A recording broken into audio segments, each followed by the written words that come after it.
132 आप भूल जाते हैं। सीए क्या है?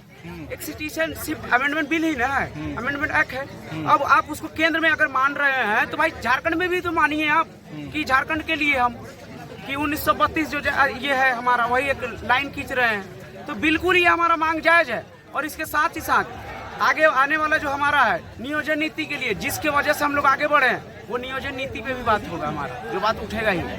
उसके बाद आज सबसे ज्यादा देखिए शिक्षा, स्वास्थ्य और रोजगार, ये तीन चीज जो अफेक्टेड है ना, ये तीनों मुद्दों पे आज जैसे चंद्रशेखर आजाद का आप देखते होंगे कि अकेले आज बात करते हैं, उसी तरह से हमारे दादा भी अकेले बाकी 80 जो सीट है उसको हिलाएंगे। और ये विश्वास रखिए आप और बाकी जितना जनता है, एकदम धैर्य रखिए कि एक ही है सीट, लेकिन कहते हैं ना एक सीट पूरे को अफेक्ट करेगी। आप जेएलके के एक प्रत्याशी भी हैं, कांके विधानसभा सीट में चुनाव भी लड़े हैं। आपके जैसे 70 से ज़्यादा लोग चुनाव लड़े, तो एक सवाल तो बनता है कि भाई सिर्फ टाइगर जयराम ही जीत रहे हैं, बाकी सीटों पर उम्मीदवार कहाँ पीछे रह गए, क्यों नहीं जीत पाए? आपके बड़े भाई जो हैं देवेंद्र नाथ महतो भी कहीं न कहीं पीछे ही रह गए। इसके पीछे क्या मूल वजह है? आप लोग इसका जो वजह क्या मानते हैं? देखिए, मूल वजह दो सिनेरियो पे हम बता रहे हैं। एक पहला सिनेरियो दिखता है ना, जो हम पर्सपेक्टिव दिखा रहे हैं आपको वोटर्स का। वोटर्स को जो कन्विंस कर रहे हैं हमारे क्षेत्र में जो लोग, जिस भी क्षेत्र का बात करें, उस क्षेत्र का जो लोग कन्विंस कर रहे हैं वो बेसिकली पैसे पे चले जा रहे हैं।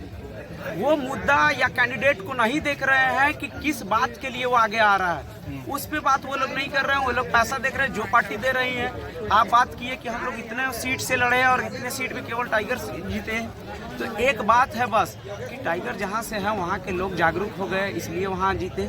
बाकी जो क्षेत्र है उस क्षेत्र में भी हमारा सीट आप देखिए, चाहे आप गोमिया देख लीजिए, गोमिया में भी हम लोग दूसरे पायदान पे हैं। आप रामगढ़ आइए तो रामगढ़ में भी तीसरे पायदान पे हैं। कांके आइए, कांके में भी तीसरे पायदान पे हैं। तो नो डाउट हम लोग जो है एक सिनारियो चेंज किए। अब कांके का ही बात कीजिए कि कांके से चूंकि मैं प्रत्याशी हूँ, और कांके में आज तक यही एक लाइन गूंजता था कि कांके में बीजेपी से अगर कुत्ता भी खड़ा होता है तो वो जीतेगा। इस बार आप देख लीजिए, केवल और केवल कैंची अफेक्ट किया। आज सुदेश जो हारे हैं, कैंची अफेक्ट किया। जहाँ पे भी जाइए कैंची अपना परफॉर्मेंस, चूंकि शुरुआती दौर है। आप बीजेपी का भी आप देखिए, उठा के अगर इतिहास देखिएगा तो वो भी पहला दफा ने 2 सीट जीते थे। बीजेपी का भी देखिए कि पहला दफा 2 ही सीट जीते थे। तो सब बीजेपी को, एनडीए को नुकसान हुआ है, आजसू को भी नुकसान हुआ है, बीजेपी को भी नुकसान हुआ है। लेकिन जो हेमंत सोरेन है, एनडीए इंडिया गठबंधन है, उसको कोई फर्क नहीं पड़ा, बल्कि वो आगे बढ़ा है। तो कहीं ये आप लोग का सेटिंग तो नहीं था? देखिए, हमारा जो सेटिंग, हम लोग जैसे आप कांके से ही बात करते हैं, चूंकि कांके में भी आपको हेमंत को ही फायदा हुआ है। लेकिन बात है बदलाव, चूंकि हर जगह पे अगर बदलाव नहीं होता, रिपीटेड कैंडिडेट आ रहे हैं और विकास कुछ नहीं हो रहा। इस बार उम्मीद है कि चूंकि कैंडिडेट बदला है तो कुछ करेंगे। इस डर से भी करेंगे इस बार, वो चाहे पक्ष के हो विपक्ष के हो, इस डर से करेंगे कि अगले बार हमको फिर चाहिए। और इस बार जो हम लोग अभी बिना अथी पे किए जितना काम, आज तो हमारे पास अब एक सीट भी है, और वो सीट किसका है? टाइगर जी का है। अब हम लोग जहाँ पे खड़ा होंगे ना, एक वो जनबल के साथ तो रहेंगे और एक पीछे से भी पावर रहेगा। अच्छा, टाइगर जयराम महतो जहाँ लीड कर रहे हैं, जीत रहे हैं, वहाँ की जो प्रतिद्वंदी उम्मीदवार हैं बेबी देवी, उनका जो जिस तरह से भाषण टाइगर जयराम महतो देते हैं, उनको तो एक वोट भी ढंग से, शपथ भी ढंग से लेने नहीं आता है, उनको वो हरा रहे हैं। लेकिन जहाँ एक दमदार कैंडिडेट है, बेरमो की बात करें, जयमंगल सिंह, ठीक है, वो तो अच्छा है, वहाँ वो काफ़ी पीछे पड़ रहे हैं। तो इसको क्या उनका किस्मत कहेंगे या कि मेहनत कहेंगे?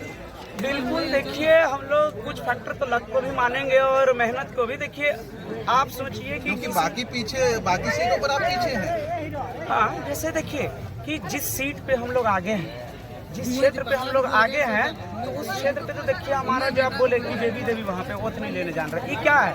ये पारंपरिक जो राजनीतिक सीट मिल रहा है उसका कारण है। आज टाइगर जी आए, क्या है? पारंपरिक सीट नहीं है, वही पारंपरिक सीट आपका बेरमो भी है, बेरमो भी है। आ रहा है। देखिए अब बेरमो में है कि हर सीट पे आदमी जागरूक ज्यादा जल्दी मतलब नहीं होता है, और उम्मीद करते हैं कि इस बार भी ज्यादा पीछे हम लोग उसमें भी नहीं है। क्या वहाँ के जो वोटर हैं अनपढ़ हैं, गवार हैं? आपके हिसाब से आप यही कहना चाहते हैं? और डुमरी के ज्यादा जागरूक हैं? ओबियस आप देखिए कि अगर जिस क्षेत्र पे अगर मान के चलिए कहीं पे बल्ब लगा हुआ है तो बल्ब का जो किनारा होता है, पहला जो क्षेत्र होता है उस जगह पे ज्यादा रोशनी होती है, जयराम फिर जाते जाते थोड़ा सा घटता है। जयराम महतो का भाषण सुनने के लिए बहुत ज्यादा भीड़ इकट्ठा होती है, ठीक है, मैदान में अटता नहीं है, गाड़ी के ऊपर चढ़ जाते हैं, तो क्या वो जो लोग हैं जागरूक नहीं है? देखिए जितना ज्यादा हुआ सारे जनता सपोर्ट की, हाँ। कुछ चीजें रही जो हमसे कम हुआ, जो हम लोग एक राजनीतिक फील्ड में जो हम लोग को पहुंचना चाहिए था नीचे ग्राउंड स्तर तक, वहां तक हम लोग थोड़ा नहीं पहुंच पाए क्योंकि समय कम था। चुनाव आयोग से हमको बस यही दुख रहा है इस बार के लिए कम था। एक चीज आप देखिए दादा कि 2 चरण में सिर्फ हुआ, बहाना ये नहीं चलेगा। एक चीज हम लोगों की तैयारी 2 साल से है। मैं क्लियर कर दे रहे हैं हम इस पे कि एक पार्टी है जिसको कल परसों सिंबल मिला है, 2 महीना जमा हुआ होगा, आप भी देख रहे हैं, मीडिया से छुपा हुआ नहीं है। उसके पार्टी नहीं है, लेकिन आप लोगों का जो संगठन है JBK पुराना है। हाँ। उसमें काम करने वाले आपके साथी समर्थक कैडर काफी पुराने हैं, ठीक है। एक और यहाँ पर सवाल है, छेकेंगे आप लोगों के जो साथी हैं, ठीक है, रह चुके हैं, रिजवान क्रांति हो गए, संजय मेहता हो गए, चुनाव के ठीक पहले अलग हो गए, वजह क्या है आप जानते हैं? देखिए ऐसा नहीं है कि जो भी उनका बात रहा या जो भी उनके मुद्दे रहे जिस वजह से भी गए, अपने साथियों को एकजुट रखने में कहीं न कहीं नाकाम रहे हैं जयराम। अगर वो लोग साथ होते तो तस्वीर कुछ अलग होती। बस इस पे हम एक ही लाइन कहेंगे कि एक अकेला व्यक्ति अगर 81 विधानसभा को अगर कवर कर रहे हैं, अकेले कंप्लीट करने दीजिए। हम वो अकेले थे नहीं, हम संजय मेहता साथ थे, रिजवान क्रांति साथ थे, अकेले क्यों?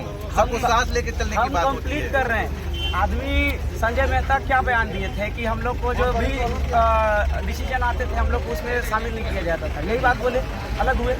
आप सोचिए कि जब कोई चीज नया बनता है ना, या हम लोग घर पे जब किसी नया चीज को लाते हैं ना, तो पहले वहाँ पे गार्जियन ही वही करते हैं, उसमें बच्चा लोग का भागीदारी को नहीं दिखाया जाता है, लेकिन हक उतना ही होता है, उनका भी बराबर का हक होता है, लेकिन भागीदारी कौन? गार्जियन उठाता है, ताकि जो सामान है वो सुरक्षित रहे। उसी तरह जो हमारा पार्टी का भी उदय हुआ था, ये अभी नया था, इनको अभी एक विधानसभा अगर हम लोग इस बार चुनाव लड़ते, इस बार अगर उन लोग संभाल जाते, अगला बार से सबको भागीदारी, अगला बार आप आने वाले समय में देखिए कि सारा कुछ हम लोग का सिस्टम से चलेगा।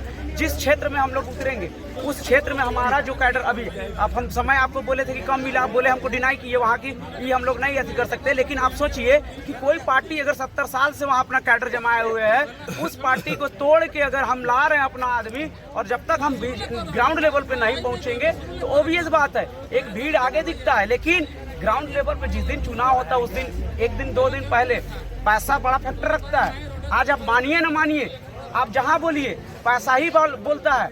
अगर पैसा नहीं बोलता ना तो आप बता दे रहे हैं कि काके का भी सीट हम निकाल देंगे। अगर कैंडिडेट, आप एक बार थोड़ा सा कंप्लीट कर दीजिए, अगर कैंडिडेट का बात किया जाए, जितना अगर कैंडिडेट का पूछा जाए लोकेलिटी के हिसाब से, 2 जगह से हम लोकल है, तीसरा जगह से हम पढ़ाई कर रहे हैं, वहाँ मेरा कार्य क्षेत्र है PIT से, 3 जगह हम पकड़ के दिए। जीतू चरण राम जी पूरा फेलियर रहा उनका 5 साल, आज भी जाके देखिएगा उन्हीं का पंचायत में हॉस्पिटल खंडर है, स्कूल खंडर है, उसका पंचायत का लोग पानी पी रहा है, आज भी अच्छी से नदी का पानी पी रहा है। तो आप सोचिए, अब सुरेश बैठा जी का अगर हम बात करते हैं तो 3 बार से चुनाव हार रहे, तो ग्राउंड में दिखे नहीं थे, लेकिन क्या था, कार्यकर्ता जो उनका था ग्राउंड लेवल पर था। हमारा कार्यकर्ता, हमको समय नहीं मिला कि हम लोग वहां पहुंच पाए।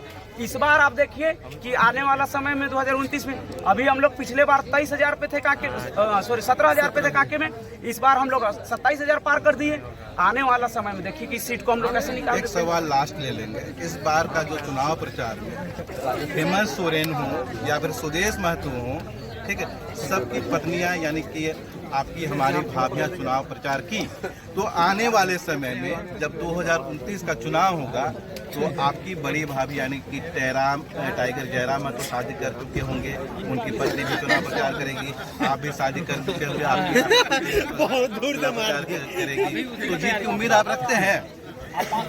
थोड़ा समझिए, हमारी भाभी हो या ना हो, हमारी बीवी हो या ना हो, लेकिन जो हमारे कार्यकर्ता हैं, जिन्होंने हमको बुरे समय में आज चुनाव लड़ने के लिए मैं साफ बता दे रहा हूँ, आज विकास का आदमी बात करता है ना, एक एक चीज को मैं देखा हूँ, गहराई से देखा हूँ। उम्र कम है और चुनाव एक ही बार लड़ा हूँ, लेकिन जो चीज देखे हम कि विकास का, चूंकि एक चुनाव लड़ने के लिए मिनिमम 10 करोड़ खर्चा कर रहा आदमी, और वो पैसा कहाँ से आ रहा है? बाहर से आ रहा है। आप सोचिए कि उस स्थिति में मेरा जो कार्यकर्ता है, हमको अपना पैसा लगने नहीं दिया है। हम 3.5 लाख का बजट दिखाए, हमको लगता है ज्यादा से ज्यादा 4 लाख 5 लाख का हमारा खर्च गया होगा। ठीक है, आप सोचिए, आप लोग का हिसाब किताब कुछ होता ही नहीं है। वही चीज। एक बात बताइए, आप लोग जो फॉर्म लिए थे प्रत्याशी बनने के लिए, हाँ, उसका रसीद मिला था? जो पैसा जमा किए थे, नहीं ना मिला था? बिल्कुल हिसाब मिला होता ही नहीं है। देखिए ना, आप बता दे रहे हैं वहाँ पे हिसाब पैसा है। नहीं, हम बता दे रहे हैं, उसमें एक मीडिया बंधु को जो गलत ये न्यूज फैलाया गया है, थोड़ा सा बता दें। प्रत्याशी का वो 5,51 रुपए का रसीद, सुनिए ना, नहीं हम मान लेंगे कि आप लोग हिसाब किताब रखते हैं। उसी का बात बता दे रहे हैं कि 5,100 रुपए लगा। 5,000 था सदस्यता शुल्क। जो भी प्रत्याशी बने वो अब केंद्रीय सदस्य है, जिसका आपको क्लियर कर दे रहे हैं। थोड़ा सा खत्म 10 रुपया भी बोल देता है ना, रसीद दिया जाता है। रुक जाइए। और जो हुआ 5,000 जमा किए उस पैसा का, ठीक है, 5 और 100 लगा था फॉर्म का। 5,000 जो लगा उसका प्रत्येक विधानसभा में 5,000 झंडा गया। आप पता कर लीजिए, जो भी लेन देन होता है किसी भी राजनीतिक दल या फिर कहीं आप जाते हैं ऑफिशियली, तो उसका रसीद होता है। रसीद की बात करें, हिसाब किताब उसी से होता है। देखिए, हम लोग आपको पहले भी बोले कि हमारा जो पार्टी था अव्यवस्थित था, अभी नया आया था। सारे चीज़ों का मैनेजमेंट के लिए एक टाइम लगता है।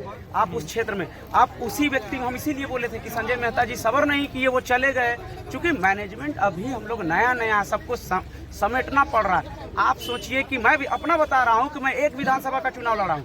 विश्वास नहीं कीजिएगा कि मैं दिन भर में एक कॉल अटेंड नहीं कर पा रहे थे।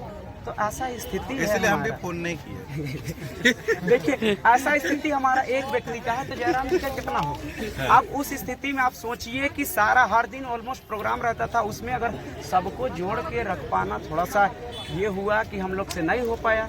लेकिन इसका मैं जो दोष दूंगा, जो हमारे साथी हमें छोड़ के गए, बस हम उनको यही बोलेंगे कि आपको इस समय हमको नहीं छोड़ना चाहिए था।